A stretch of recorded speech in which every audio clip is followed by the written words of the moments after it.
வெள்ளைக்கொம்பன் விநாயகனது பேரொரு கருணையினாலே வாழ்க்கையிலே அனைத்து நலமும் பக்தி ஒளி நேயர்களுக்கு ஏற்படும். இப்ப சொல்ல போற கதை ஒரு 35 வருடங்கள் முன்னால் நடந்த நிஜமான ஒரு சம்பவம். எங்க வீட்டு வாசல்ல ஒரு அக்கா வந்தாங்க. அவங்க அப்பாவும் வந்தாங்க. வந்து எங்க அம்மாட்ட பேசிட்டு இருந்தாங்க. வீட்ல யாரான வந்து பேசினா ஒட்டு கேட்கிற குணம் எல்லாருக்கும் இருக்கிறது தானே. என்ன அப்படின்னு பள்ளியில் படித்துக் கொண்டிருந்த நான் சென்றேன். அம்மா, இந்த கிராமத்திலேயே நீங்க தான் முனைவர் பட்டம் வாங்கியிருக்கீங்க. எங்க அம்மா பேரு ஜெயலட்சுமி. நான் ஒரு மந்திரியாக இருக்கிறேன். என்னுடைய மகள் நல்லா படிச்சு மக்கள் சேவை செய்யணும்னு ஆசைப்படுறேன். இவளுக்கு வீட்ல படிக்கும் போதெல்லாம் நல்லா படிக்கிறா. எழுதும்போது தடுமாறுறாங்க அப்படின்னு. அவங்க அப்பாவுக்கு எங்க அம்மா மேல நல்ல மரியாதை. அவங்க அப்பா, அம்மாக்கு. ஏன்னா, அந்த அக்கா வந்து நல்லா எங்க அம்மாட்ட தான் டியூஷன்லாம் படிச்சு நெறைய மதிப்பெண் எடுக்க ஆரம்பிச்சுட்டாங்கன்னு. எங்க அம்மா சொன்னாங்க, "ஐயா, நான் ஒரு தீர்வு சொல்லட்டுமா?" "நீங்க சொல்லுங்கம்மா. நீங்க என்ன சொன்னாலும் நான் கேட்டுக்கிறேன்." அப்படின்னோனே, அந்த அக்காவும் அழுதுட்டு இருந்தது. நான் எனக்கா பயம். இந்த அக்காவே இந்த மார்க் எடுத்து இந்த அழுதே. நமக்கு நம்ம பரீட்சை ரிசல்ட் வரும்போது தானப்பா வீட்ல ஸ்பெஷல் பூஜை எல்லாம் நடக்கும்னு நானும் வேடிக்கை பார்க்கிறேன். பார்த்துட்டு இருந்தபோது அந்த அக்கா சொல்லுது, "மேடம், நான் நல்லா தான் படிக்கிறேன். ஆனா எக்ஸாம் எழுதும்போது ஒரு கை கால் நடுக்கம் வருது பாருங்க. எனக்கு என்னமோ என்னையே பார்க்குற மாரி இருந்தது. அடப்பாவி! நமக்கும் இப்படி தானே பயமா இருக்கு." அப்படின்னு. உடனே எங்க அம்மா சொன்னாங்க, "இங்கே பார். படிப்பது ஞானம் என்பதை யார் தருகிறார்?" உடனே அந்த பொண்ணு சொல்லிச்சு, "சரஸ்வதிங்க." அப்படின்னு. அந்த அக்கா கரெக்ட்டா தான் சொல்லிச்சு. நானும் தான் தினமும் ஸ்ரீ வித்யா ரூபிணி சரஸ்வதி சகல கலாவல்லி சாரபிம்பாதரி சாரதா தேவி சாஸ்திரவல்லி வீணா புஸ்தகதாரிணி வாணி கமலபாணி வாக்தேவி வரதாயிகி புஸ்தக ஹஸ்தே நமோஸ்துதே தினமும் 3 முறை சின்ன வயசுல இருந்தே சொல்லுவேன். ஆமா. சரஸ்வதி. கரெக்ட்டு. ஆமாம். ஒரு தடை இல்லாம இருக்கணும்னா நீ என்ன பண்ணுவ? உடனே ஆரம்பிச்சது. கஜானனம் பூத கணாதி சேவிதம். விநாயகன். விநாயகர் அகவல்.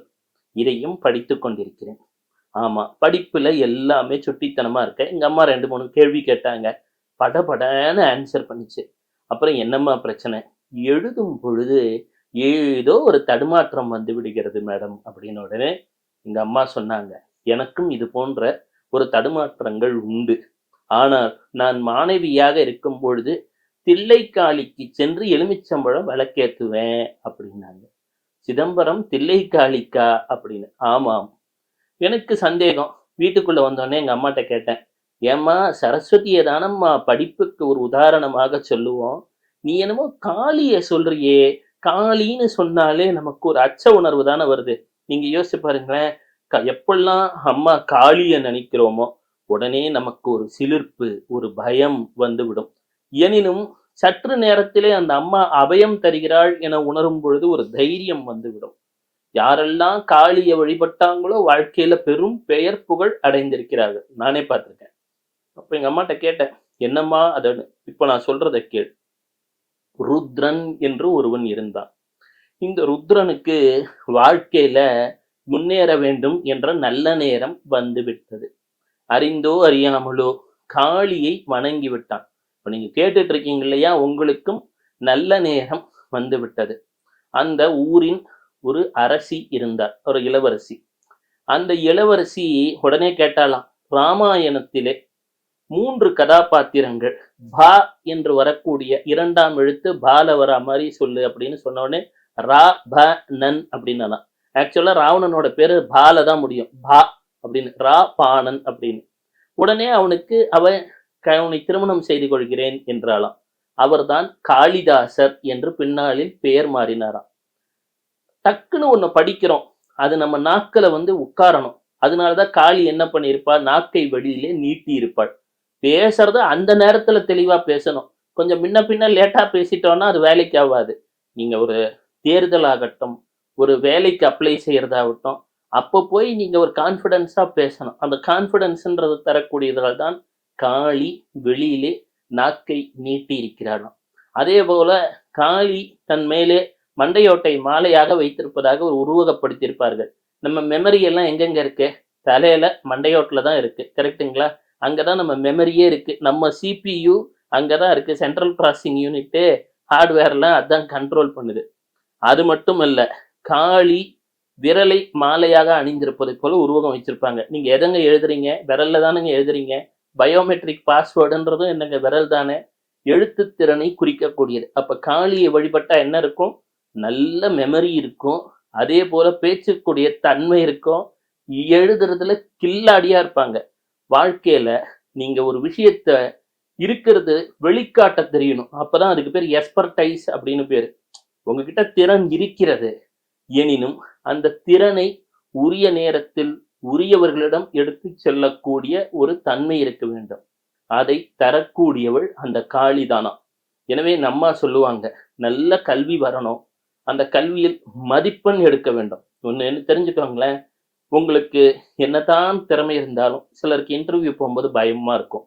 என்னத்தான் பேச்சு திறமை இருந்தாலும் ஒரு மேடைக்கு போகும்போது ஒரு 1000 பேரை பார்க்கும்பொழுது நம்மள தப்பா எடுத்துக்குவாங்களோ ஏதான சொன்னா அப்படின்னு ஒரு உள்ளத்துல ஒரு பயம். அதே போல எழுத்து திறமை இருக்கும். ஏதான தப்பா எழுதிடுவோமோ, யாருக்கான செதான மனசு புண்பற்றுமோ, எல்லாருக்கும் இருக்கிறதாங்க. ஓம் க்ரீம் காளிக்கே நமக. சொல்லுங்க. ஓம் க்ரீம் காளிக்கே நமக. எப்பப்பெல்லாம் நேரம் கிடைக்குதோ அம்மா காளிய மனசார நினைக்க துவங்குங்க. அதே போல அருகிலே காளியின் ஆலயம் இருந்தால் மனதார சென்று வழிபட துவங்குங்க. இன்னைக்கு உத்தர காலாமிருதம்ன்ற ஜோதிட நூல், ரகுவம்சம் அப்படின்ற நூல், பல நூல்கள் இன்னைக்கு நம்ம எடுத்துக்கிட்டோம்னா நமக்கு முருகனுடையதே எழுதியது யாருன்னா காளிதாசர் தான். நிறைய பேர் சொல்றோம் இல்லையா, முருகனுடைய வரலாறு அதையும் எழுதி நமக்கு அருளியவர் காளிதாசர். அந்த காளிதாசருக்கு எங்க இருந்து அருள் கிடைத்தது? அன்னை காளியை வழிபட்டதால அருள் கிடைத்தது. அதனால காளினா திருஷ்டியை நீக்குவாள், உங்க வாழ்க்கையில இருக்கக்கூடிய எதிரிகளை நீக்குவாள். அதே போல சிறந்த கல்வியை செல்வத்தையும் தந்து விடுவாள். அதாவது விக்ரமாதித்யன் என்று சொல்லக்கூடிய மன்னனுக்கு நிகரான சிரியாசனம், உங்களுக்கு ஒரு நல்ல பொசிஷன், வேலை வாய்ப்பு அனைத்தையும் தரக்கூடியது அன்னை காளியின் வழிபாடு. எப்பொழுதெல்லாம் நேரம் கிடைக்கிறதோ அருகில் உள்ள ஆலயங்களுக்கு செல்லுங்கள். அன்னை காளியை மனதார வழிபடுங்கள். உங்கள் வாழ்க்கையில் உள்ள இருளை அகற்றுவாள். கருப்பு நிறம்னா என்ன? எல்லா நிறத்தையும் உள்வாங்கிக் கொண்டுள்ளவள். எனவே எந்த நிலையிலும் உங்களை தளரவிடாத ஒரு புகழை தருபவள், எந்த துர்சக்தியும் உங்களை அணுகாமல் காப்பவள் அன்னை காளியை சரணடைந்தால் வாழ்க்கையில் வேண்டியது கிட்டும். வரங்கள் அனைத்தும் வந்து தானே உதவுகிறேன் என்று முன் நிற்கும். ஏதோ நல்ல நேரம் இருக்கிறது உங்களுக்கு வாழ்க்கையில, அம்மா காளி அருளணும்னு நினைச்சிட்டா, எப்போ அவ பெயரையும் புகழையும் கேட்கிறோமோ அன்று முதலே சனீஸ்வரரும் ராகுவும் கேத்துவும் நவ கிரகங்களும் உங்களுக்கு அனுக்கிரகமே செய்யும் என்பதிலே ஐயம் கிடையாது. சிவ சிவ.